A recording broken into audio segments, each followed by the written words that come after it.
Hello, నేను doctor Ravishankar, paediatrician, neonatologist, Soumya Children's Hospital, SR Nagar, Hyderabad.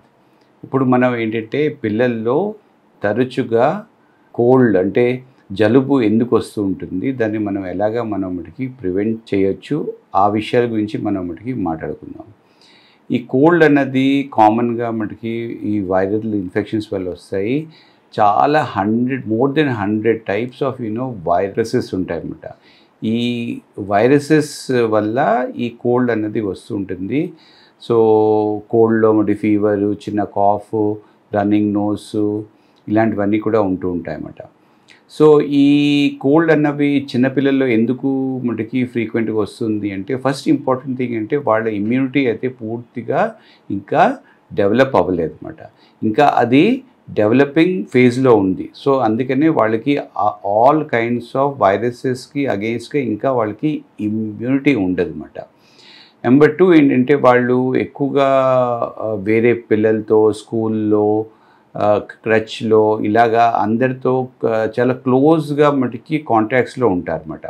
అంటే ఒకే దగ్గర వాళ్ళు చాలా క్లోజ్గా, అంటే ఒక డిస్టెన్స్ మెయింటైన్ చేయకుండా పిల్లలు ఒకరికి చాలా దగ్గరగా ఉంటూ ఉంటారన్నమాట. సో ఇలాగ క్లోజ్ కాంటాక్ట్ వల్ల పిల్లలకి వేరే పిల్లల దగ్గర నుంచి ఈజీగా కోల్డ్ అయితే వచ్చేస్తూ ఉంటుంది. థర్డ్ ఇంపార్టెంట్ థింగ్ ఏంటంటే, వాళ్ళకి హైజీనిక్ ప్రాక్టీసెస్ ఇంకా పూర్తిగా ఎస్టాబ్లిష్ అవ్వదు.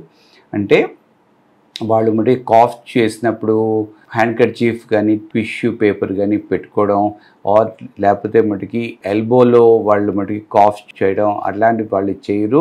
ఇంకోటి ఫ్రీక్వెంట్గా వాళ్ళు హ్యాండ్ వాషింగ్ కూడా వాళ్ళు చేయరు.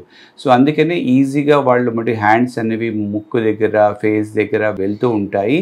అండ్ అవే హ్యాండ్స్తో వేరే పిల్లల్ని, వేరే ఆబ్జెక్ట్స్ని టచ్ చేస్తే ఇలాంటి వైరసెస్ అయితే ఈజీగా ఒకళ్ళ నుంచి ఒకరికి స్ప్రెడ్ అవుతూ ఉంటాయి అన్నమాట. సో ఏంటంటే, ఈ కోల్డ్ అన్నది చాలా నార్మల్ ఇన్ఫెక్షన్స్ అన్నమాట. పిల్లల్లో వస్తూ ఉంటాయి. Few times in a year అయితే డెఫినెట్గా కోల్డ్ అయితే వస్తుంది. కోల్డ్తో పాటు కొద్దిగా ఫీవర్ కూడా ఉండొచ్చు, రన్నింగ్ నోస్ ఉండొచ్చు, కాఫ్ ఉండొచ్చు, బాడీ పెయిన్స్ ఉండొచ్చు, అండ్ నోస్ బ్లాక్ ఉండొచ్చు, ఇలాగైతే ఉండొచ్చు. కానీ ఒక 4-5 డేస్లో యూజువల్గా కోల్డ్ అన్నది కొద్దిగా స్టీమ్ ఇన్హలేషన్ కానీ ఏమన్నా ఈ యాంటీ హిస్టమినిక్స్ అప్పుడప్పుడు మనం కానీ వాడితే ఈ కోల్డ్ అన్నది తగ్గిపోతూ ఉంటుంది అన్నమాట. కానీ కోల్డ్ దగ్గర నుంచి కోల్డ్ ఫ్రీక్వెంట్గా రాకుండా మనం ఎలాగ ప్రివెంట్ చేయొచ్చు అంటే, ఫస్ట్ ఇంపార్టెంట్ థింగ్ ఏంటంటే వాళ్ళకి హెల్దీ ఫుడ్ ఇవ్వాలి. అంటే ఫస్ట్ ఇంపార్టెంట్ వాళ్ళ ఇమ్యూనిటీ సరిగ్గా పెరగాలి అంటే బ్రెస్ట్ ఫీడింగ్ అన్నది చాలా ఇంపార్టెంట్. బ్రెస్ట్ ఫీడింగ్ అన్నది కనీసం 1 year ఇవ్వాలి, కానీ 2 ఏళ్ళ వరకు ఇస్తే చాలా మంచిది. వాళ్ళలో బాగా మంచి ఇమ్యూనిటీ ఎస్టాబ్లిష్ అవుతుంది. నెంబర్ 2, వాళ్ళకి బ్యాలెన్స్డ్ ఫుడ్ ఇవ్వాలి, డైట్ ఇవ్వాలి, హోమ్ ఫుడ్ ఇవ్వాలి, ఫ్రూట్స్, వెజిటేబుల్స్ ఇలాంటి పెయింట్లో అయితే వైటమిన్స్, మినరల్స్ అన్నీ ఉంటాయో అవి ఇవ్వాలి. జంక్ ఫుడ్స్ అన్నవి ఇవ్వకూడదు అన్నమాట. థర్డ్ ఇంపార్టెంట్ థింగ్ ఏంటంటే, వాళ్ళకి గుడ్ హైజీనిక్ హ్యాబిట్స్ అనేవి మనం నేర్పించాలి. అంటే ఫ్రీక్వెంట్గా హ్యాండ్ వాషింగ్ ఎట్లాగా మనం చేసుకోవాలి. నెంబర్ 2 ఏంటంటే, ఎప్పుడైనా కాఫ్ వస్తే ఎట్లా టిష్యూ పేపర్తో ఎలాగ బ్లాక్ చేసుకొని మనం కాఫ్ చేయాలి, వేరే వాళ్ళకి స్ప్రెడ్ అవ్వకుండా ఉండేటట్లు మనం ఎట్లా చేయాలి, వాళ్ళకి చిన్నప్పటి నుంచే వాళ్ళకి నేర్పిస్తూ ఉండాలన్నమాట. థర్డ్ థింగ్ ఏంటంటే, వాళ్ళకి ఆల్ వ్యాక్సిన్స్ అన్నవి మనం కంప్లీట్గా ప్రైమరీ ఇమ్యునైజేషన్ అయితే అందరికీ ఇవ్వాలి.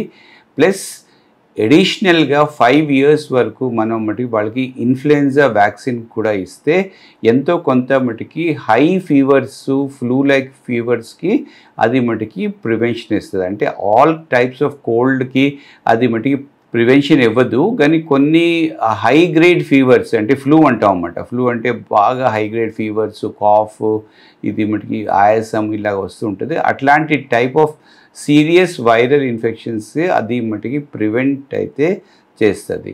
సో ఇట్లాగా కోల్డ్ అన్నది కామన్గా చిన్న పిల్లల్లో వస్తుంది.